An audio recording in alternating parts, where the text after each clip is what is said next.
Los presupuestos que presentamos de nuestro departamento son unos presupuestos realistas y rigurosos, como siempre han sido los presupuestos de esta consejería.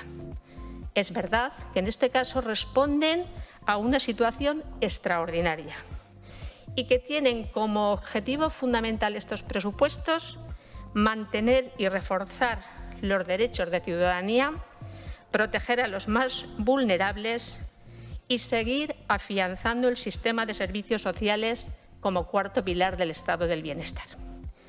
Uno de los destinos principales será la dotación de nuevos equipamientos públicos para cuidados de larga duración, residencias y centros de día.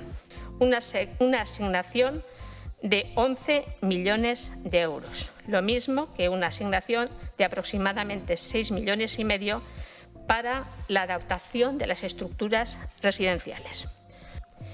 Un presupuesto que, además, de cara a la ciudadanía y a las prestaciones de los aragoneses, se ve incrementado con más de 50 millones que llegarán a la comunidad cuando se desarrolle la prestación del ingreso mínimo vital.